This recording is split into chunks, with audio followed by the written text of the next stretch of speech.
Hey everybody, welcome in. This is Beckoning the Broncos. We're going to make sure that we get everybody in here before I get going here soon. I know we've got a few Facebook groups that are popping in. Let's see if they're here. Hope everyone's having a good morning so far. And I think everyone's in. Welcome to the third episode of Beckoning the Broncos. I'm your host, Kim Becker. Thanks so much for joining me this morning. I know we've got some people from different countries always popping in here, which I love to see. And then you guys who have been so loyal to Mile High Huddle. So welcome in. This is the third episode of Beckoning the Broncos. I'm your host, Kim Becker, and we've got some more voluntary OTAs under our belt here with the Denver Broncos. I know that there's been a lot of tidbits from press conferences, a lot of different things that we've heard from different players this week, which has been really cool. Of course, Nathaniel Hackett, just love hearing his energy and his excitement about the team. I know that Chad and Zach hit a little bit on the AFC West and how everyone thinks that that's kind of going to shake out against the Chargers and the Raiders. And I'm sure, we've been looking at different players here and there, kind of checking out the offensive line, seeing where that's going to end up. So I'm going to go into something a little bit different than that, kind of more of the whole culture aspect of the Denver Broncos and the change in that culture that the Broncos will be seeing and will hopefully be translating into a lot more wins and a lot of success out on the field. But I just want to welcome everybody back in here one more time. I have Albert in there. Good morning. Jeremy, good morning. Ronald, good morning. What's up, Broncos country? Love seeing this loyalty so early in the morning here if you're in the United States, especially on the West Coast like I am. EJ, good morning. Kim, I really love your show, Beckoning the Broncos country. Let's ride. Appreciate it so much and appreciate seeing the love after only a few here. Lawrence, welcome in. Thank you so much for coming. Thank you so much for the support. We'll get going here on a topic that I think is really important, and it will translate over to that success out on the field, like I said. So welcome in, everybody. We're going to talk about the community support that several of the Denver Broncos players and coaches are showing, especially to the city of Denver and the other sports teams, and just how that change in culture, that positive energy, and that having fun out on the field and at OTAs is really going to transfer over to seeing something that we haven't seen in the last few years. So really excited about this one. If any of you caught Coach Hackett's press conference after OTAs last night on Tuesday night, it was actually before the Avs game, right? The Avs are in the third round against the Edmonton Oilers, which is very exciting. If they win this one, they're onto the Stanley Cup. And they asked Nathaniel Hackett about the Avs and if he was an Avs fan, if he was going to the game. And he said, well, right now I'm not going to the game. I wish I was. And he was like, I don't want to get too ahead of myself, but really excited to see them, try and pull this one out and head to the Cup. But what he did say is that he hasn't watched a lot of hockey in the past few years. He hasn't been in cities that have a lot of hockey teams or very good hockey teams. And so he wasn't able to really get into hockey. So that's something that he's been doing now with the Colorado Avalanche. Go Avs, go. And he said that he will jump up and down in his office alone watching the Avs game and get so excited about watching them succeed and about watching them win. He said that he just sees the speed that the Avs have out there and that he loves that. He just said it's so much fun to watch. And you could just see the energy pouring out of him during this press conference when he was talking about the Colorado Avalanche. And for a head coach who just came in here, hasn't even played a game with his own team, to be talking about another Colorado team like that just shows you how dedicated he is to this city and to this fan base and to this team. And I know we've heard a lot of players after their OTAs in the last week or two say that they've seen the dedication that Nathaniel Hackett has to this team and to the end goal of winning. And he said that you can't fake that. A lot of players, I think it was Kareem Jackson, said that you can't fake the energy that Nathaniel Hackett has. He says it bleeds from head coach to position coaches to players, and that's what's going to make the chemistry so good with this team. So hearing him talk about the Colorado Avalanche was so cool in that aspect, because you could just tell that he was genuinely really excited about another Colorado team. And the same with Russell Wilson. He has come to a Rockies game. He's come to a Nuggets game. He's come to an Avs game, and he hasn't even played in his own Broncos jersey yet out in front of his own fans who are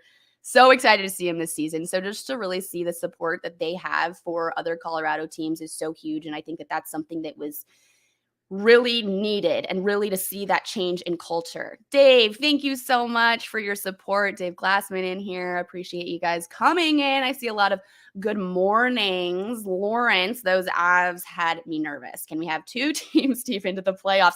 Right? I was going to say that too, actually.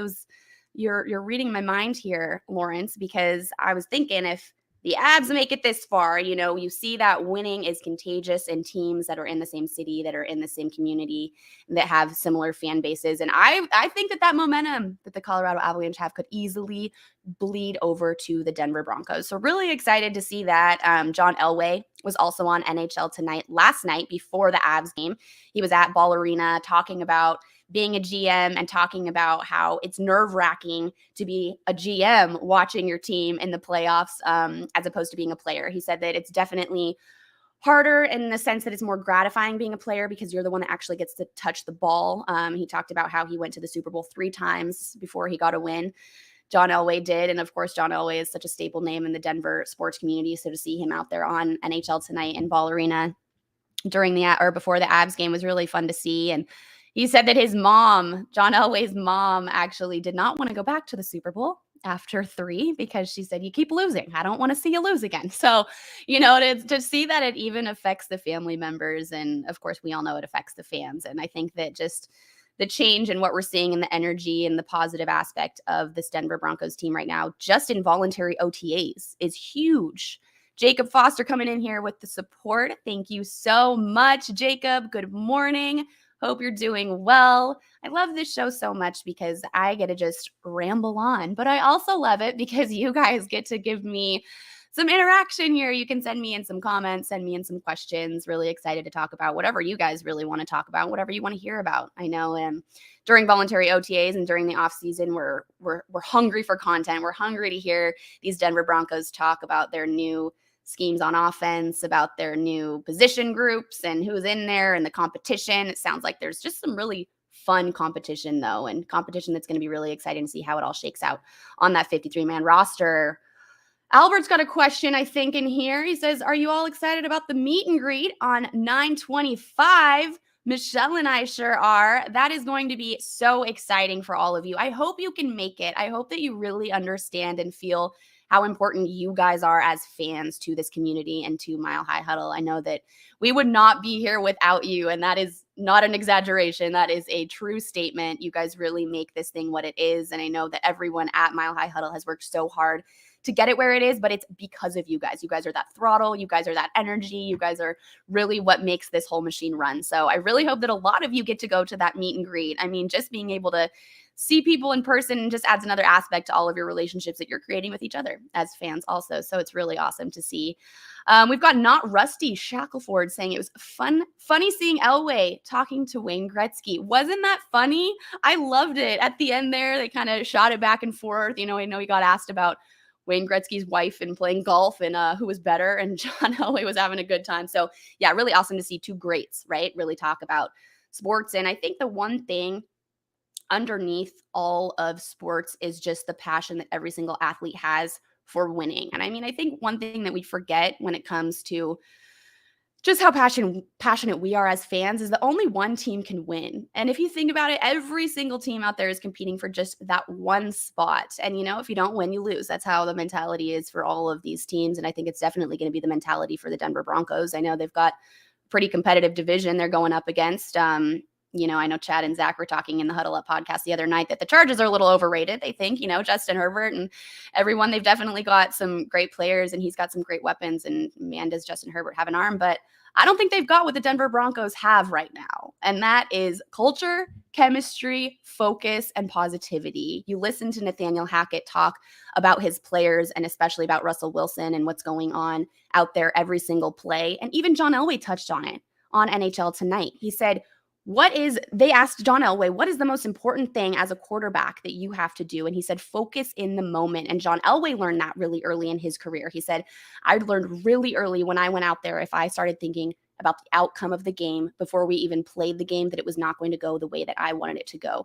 So even to hear John Elway say that, and he learned that decades ago, and he was even translating that over to the Colorado Avalanche last night. But you can translate that over to the Denver Broncos. And that's exactly what I talked about in my first episode of Beckoning the Broncos here. If you guys haven't listened to that one, you can go back and listen to that inaugural episode from 2 weeks ago now. I talked about how Russell Wilson's mindset of just thinking in the moment was the most important aspect that he's bringing to this Denver Broncos team. And I think that's something that our previous quarterback really needed work on.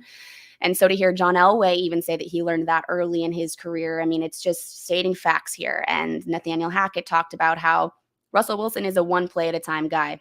He goes out there. If he made a mistake, I know there was an offensive miscue on Tuesday night, and Pat Surtain got an interception on one of the first plays there in OTAs. And he said that Russell Wilson was like, okay, fine, we'll just go to the next one. I mean, that's just what you have to do. We all know that you can't dwell in the past, as we've seen how momentum shifts and how mentality can ruin games and can bring those losses when they could have had, a huge lead. And so I think just really having that focus and hearing John Elway say that that's important, having Nathaniel Hackett say that's important, and we all know that Russell Wilson thinks that that's important. So really appreciate you guys being in here and giving me your feedback.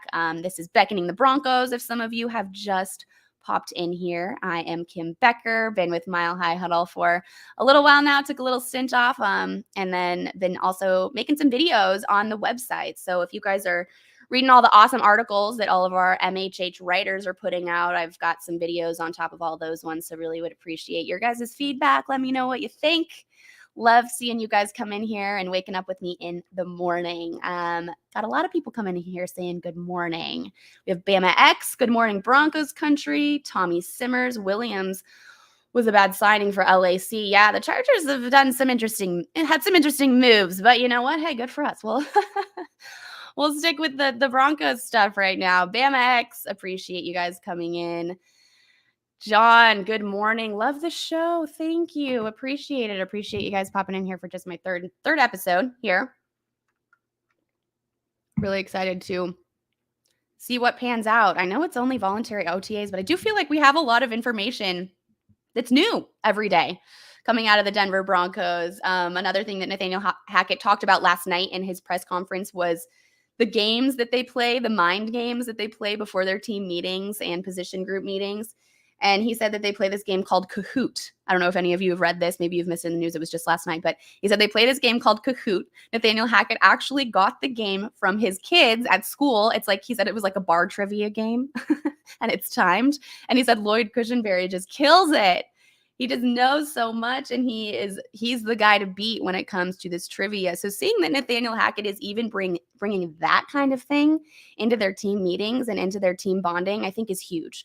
And, they asked Lloyd Cushenberry, he was also doing a press conference last night with the local media, and they asked him about the game of Kahoot and what he thought about it and why he was so good at it, who his competition was. And he said it's so fun to see everyone really focus on their one job. And Lloyd Cushenberry said that I'm a center. Everyone expects the center to know everything, and he has to know everything, especially with that chemistry with Russell Wilson. They have to be on the same page. They have to see exactly the same thing. So communication is number one there. But Cushenberry says that he goes home, he studies, he watches film, takes a little break, and then before bed again, he studies, watches more film, and then goes to bed, wakes up, goes to work.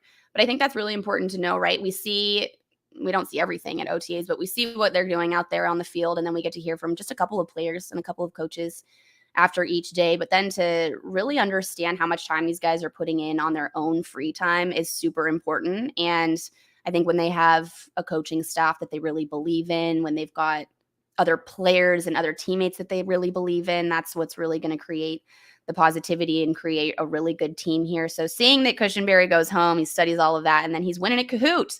I mean, what a cool thing, right? He said he's got flashcards. I think that he's just really dedicated, and it's going to be really interesting to see how the offensive line plays out. Obviously, I know that's another topic that we've all kind of been wondering about, but I think that having that knowledge and the work that he's putting in when no one is watching is very important. So I'm sure the others of his teammates are seeing that, and they're thinking the same thing.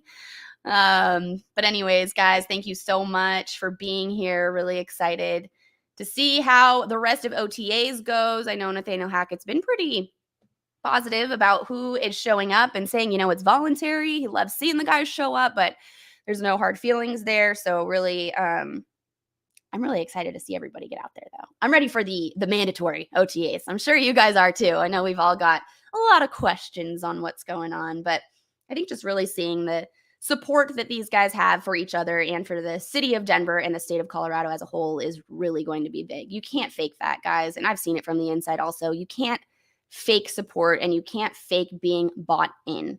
That's really something. People will see right through you, especially these athletes. They will see right through you. They know how much work they have to put in for their job to get what they want. And they will see right through someone not being supportive and not actually talking the talk or walking the walk, right? If you're just going to talk the talk. And I think that's something Nathaniel Hackett definitely does not do. He walks the walk, which is so exciting.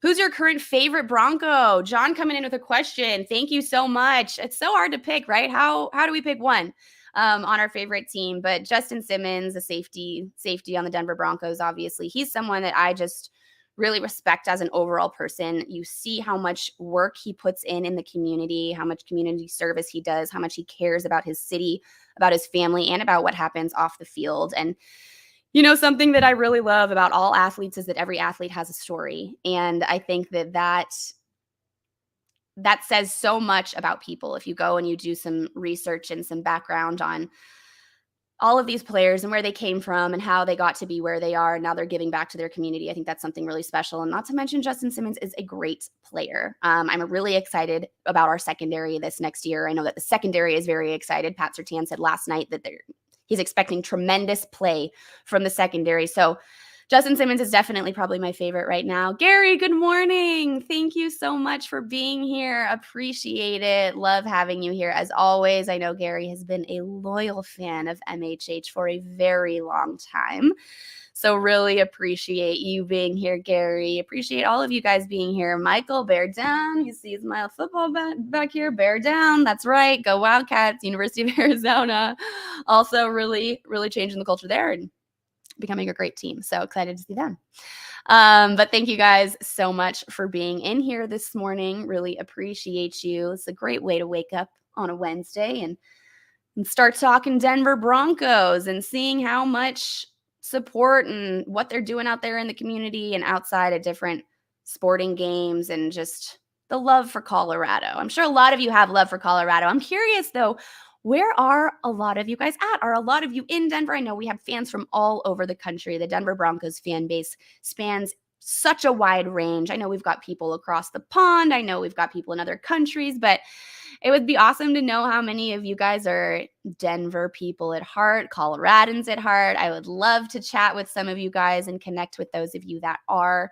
My love for Colorado runs very, very deep. So I completely relate to anybody who also feels the same way, which is, I'm sure, a lot of you. And just really love to hear where our Broncos fans are from. I love knowing that there's Broncos fans in other states and different parts of the country.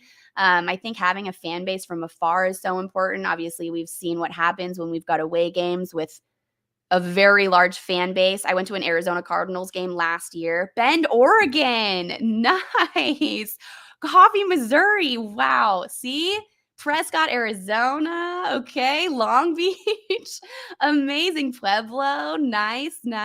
San Diego, born and raised in Westminster. I appreciate that because you're born and raised. You're sticking with your home team. Albuquerque, New Mexico. My grandpa is from Denver. That's amazing. See, right there, that was what, like 6-7 states? I mean, it's incredible to see this. I hope that a lot of you are able to go to a Denver Broncos game this year, especially one that they're going to have a meet and greet for MHH. I think it's such a special opportunity. And now you guys have obviously created such an awesome community through these podcasts and through their website and through their articles and all of the work that they do at MHH that we do here at MHH. So I think it'd be awesome for some of you guys to show up. Broncos fan from Tucson, Arizona, Michael. There you go. Bear down.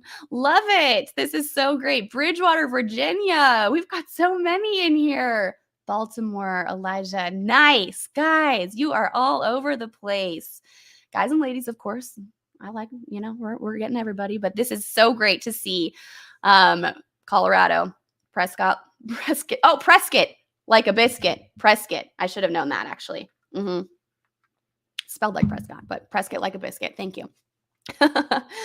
So cool to see you guys. Really awesome to see all of you in here. I hope that you're all subscribing and hitting the like button. Make sure that you're checking out everything that MHH has to offer. There's a podcast every day. We're covering every single topic that there could possibly be when it comes to the Denver Broncos, even in the offseason, even during voluntary OTAs, because we're still getting a lot of sound bites from coaches and players after OTAs, a lot of press conference things, and a lot of analyzing the season and the division and what the Broncos are going up against this season. So make sure that you're hitting like and subscribe to everything here at MHH. John, Chubb looks healthy though. Yes, that's if it stays this way. Very, very true. And of course, injuries and staying healthy is the one thing that, it's hard to think about and you can never expect anything or plan for it. But even John Elway touched on it last night when he was on NHL Tonight at the Avs game. He said, being a GM, it's so nerve-wracking, getting through the off season, getting through training camp, getting that 53-man roster set, and then you go into the season and he said he just crosses his fingers, prays that there are no injuries because it's so hard to plan for that. Of course, they're going to happen. They're inevitable. We all know that. Injuries can take a season that we are predicting to go so well and literally do a 180 on us and tank it, and we don't like to see that. And I know that's probably everyone's big worry for this coming season when it comes to Russell Wilson and our offensive line. We have to make sure that we keep Russell Wilson healthy so that we can have the season that we're all predicting. But yes, injuries are something that we definitely can't plan for, but they're inevitable. And you've even got your GM or your now president of football operations in John Elway saying that that's the thing that he worries about. I think you're right on the money there. And yes, we are all crossing our fingers that Chubb stays healthy, that all of them stay healthy, and that we get that season that we're all hoping for. So really, really just got to cross our fingers for that one, but you never know. I mean, I think we've seen a lot of issues with that in the last couple of seasons. We expect one thing to go one way and then it just can be taken from us and you got a game plan, but that's why they've got an off season. That's why they've got plans in depth and really making sure that they've got the room set up exactly how they want them here. All right, guys. Well, if anybody else has any questions or input, happy to answer it. Happy to wake up with you guys this Wednesday morning on Beckoning the Broncos. Appreciate all of your guys' support. I hope you're staying tuned to all the podcasts here at Mile High Huddle. I know that I saw Chad last night put a video up of the merch that they're getting in. I hope that a lot of you guys are partaking in that so you can really support and represent your favorite Denver Broncos fan base here and the community that is Mile High Huddle. John, do you have a surprise player to make the roster this spring?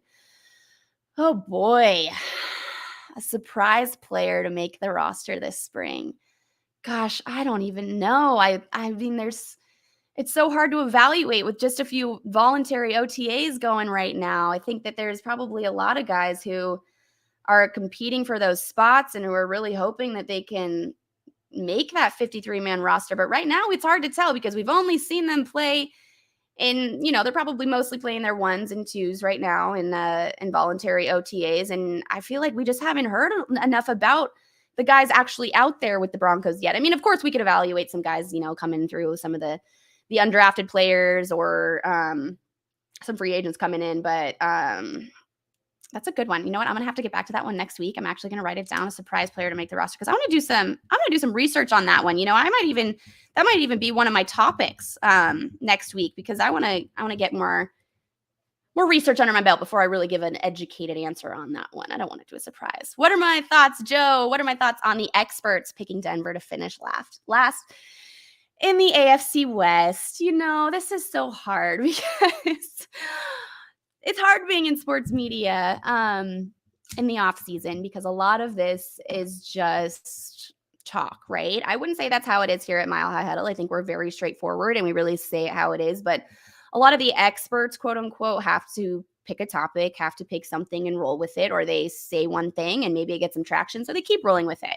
I do not think that Denver is going to finish last in the AFC West. I just don't see it happening. I don't see everything that Nathaniel Hackett is bringing in here, the positivity, the culture, the focus with Russell Wilson, the building around Russell Wilson. I don't see that being a last place team.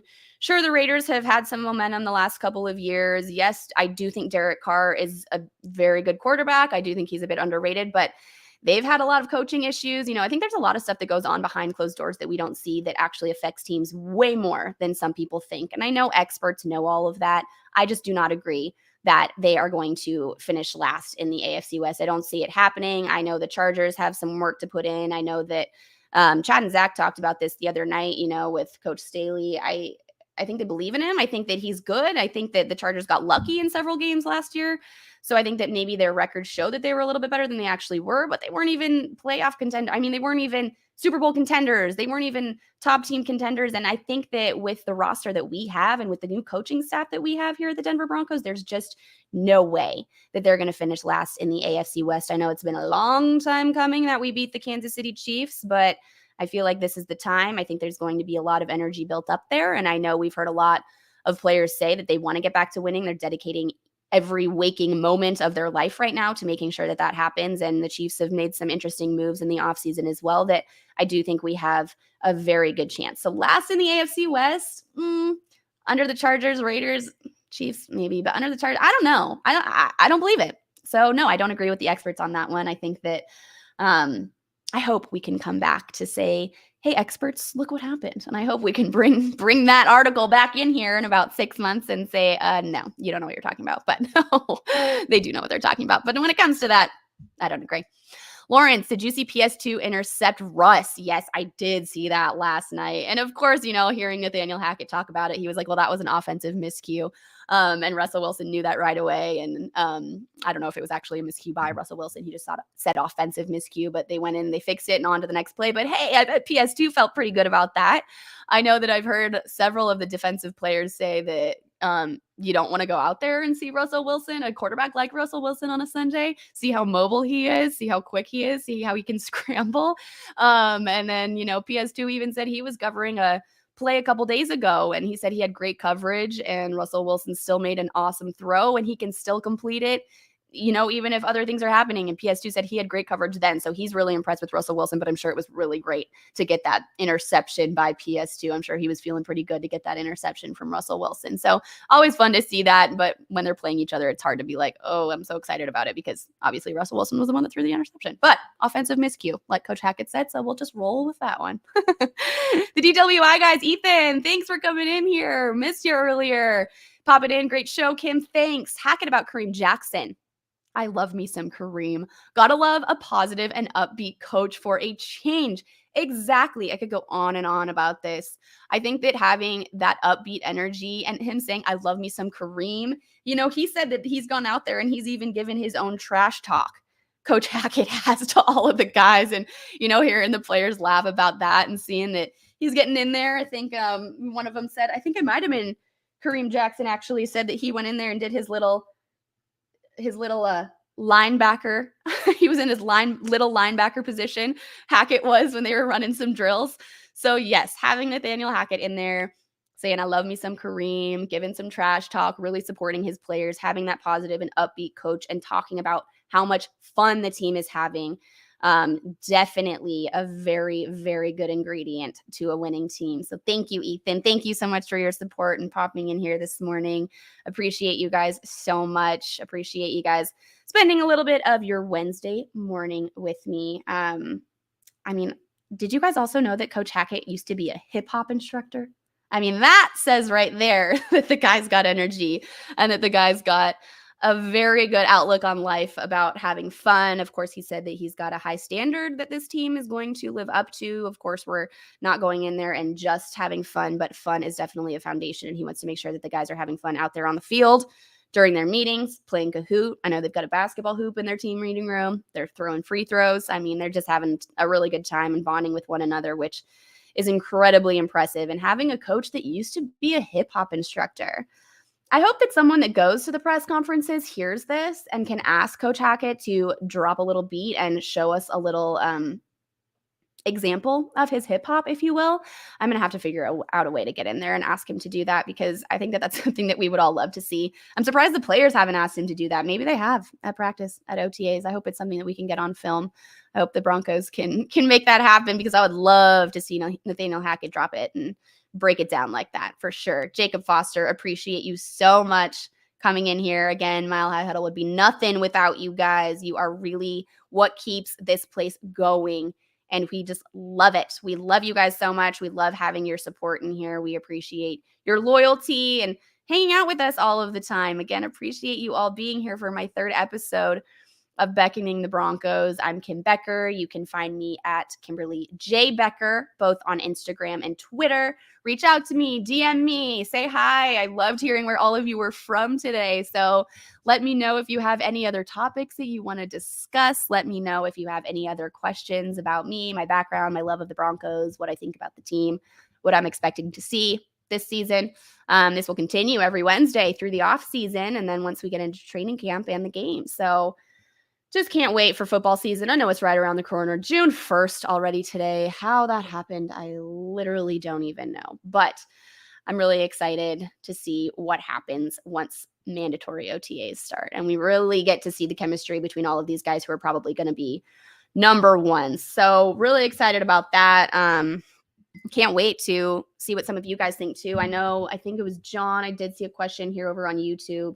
Which wide receivers do you predict to be starters? Early for sure. Just curious. Yeah, early for sure. But, a player that I mentioned, I think on my first episode here was Tim Patrick. I think he's a very underrated wide receiver. And I think that he's done a lot of work kind of under the radar that we haven't really touched on or that we haven't been focusing on. And I think that he's someone that might really surprise us this year. And especially having a quarterback like Russell Wilson, I feel like they will mesh really well together. So I think that he's going to be up there. And I think that's going to be really exciting to see. Courtland Sutton, I think definitely Sutton is going to be someone that we know he's had some good games and he definitely has some good aspects. A little bit of polishing needs to be done there. But I think that he's probably the best bet there, but we'll see what happens, right? I know there's going to be some competition. I know there's some undrafted free agents coming in, which one of them could be the surprise players after one of those questions that I got earlier. One of those undrafted free agents could be a surprise move to the roster, surprise guy to make that 53-man roster. So we'll have to see on that. But I'm excited to see what Tim Patrick does, what Courtland Sutton does, and what Jerry Jeudy does. The criminal charges were dropped against Jerry Jeudy yesterday,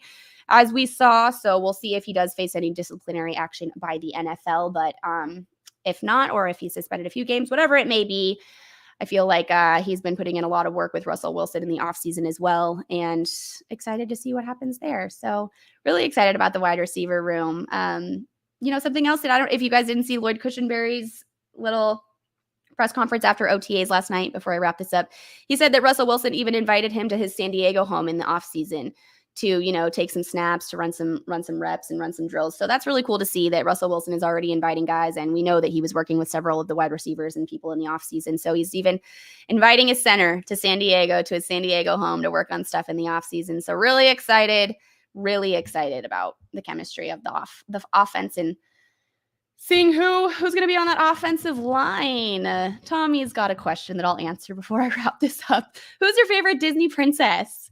Tommy, thank you for that question. If those of you don't know, or maybe might not know, I skated with Disney on Ice for 10 years. I was a professional figure skater, grew up in Denver as a competitive figure skater, and then I joined Disney on Ice, traveled to 40 countries over 10 years, spent 5 years in Europe, 1 year in Asia, Japan, Australia, and then 4 years in the States. So don't you worry. I was still getting up or staying up until 2 or 3 a.m. to watch Broncos games. I would stream them all in the middle of the night when I was in Europe. I went to a bar in Brussels once at about 3 a.m. to watch the Super Bowl, which was really fun. And there were a lot of people there. It was like an Irish bar in Brussels. So that was really fun. So there were a lot of football fans over in Belgium at that point. But my favorite Disney princess, everyone always thinks Ariel because I have red hair, but truth be told, we wore wigs in Disney on Ice, so it didn't matter what color my hair was. But Ariel's always a good one. I do like Ariel, but honestly, I played more of the mom characters because I'm very tall for an ice skater. So I played like Queen Clarion from the Tinkerbell movie, Mother Gothel from Rapunzel, Mother Darling from Peter Pan. So I'd have to say I kind of like the villains a little bit more because those were roles I could do, and I had more fun with them. So that's kind of a little tidbit about me before I wrap this one up. Non-Broncos related, but I still would wake up at 2 a.m. or stay up till 2 or 3 a.m. to watch the Broncos. I remember watching the Broncos beat the Patriots in the AFC Championship before they went to the Super Bowl in 2016. I watched it from my hotel in Oslo, Norway. I think the game started at like 2:15 a.m. It was after I did 3 shows on a Sunday night. So that was pretty cool. And I remember I watched it by myself in my hotel room. And they won. I remember jumping up and down, screaming, kind of like Nathaniel Hackett does in his office when he watches the Colorado Avalanche. So the Broncos dedication has always been in me. It's always been a part of me, and it always will be. Thanks to a lot of you as well. Thanks to you guys for being so loyal, for hanging out with me this morning. Gonna wrap this one up, but really excited to keep going here next Wednesday and all of the Wednesdays afterwards. So make sure that you guys are liking, subscribing on YouTube to the MHH channel. They've got podcasts every night. We've got podcasts every night at MHH. So I know that a lot of you know that, and you've been loyal fans for a really long time and a big part of the MHH community. So with that said, I'll see you guys all next Wednesday with Beckoning the Broncos, and make sure that you follow me on Twitter, on Instagram, DM me, and let me know what you guys think of the show, and let me know what you guys want to see next time. All right, everybody, have a good one.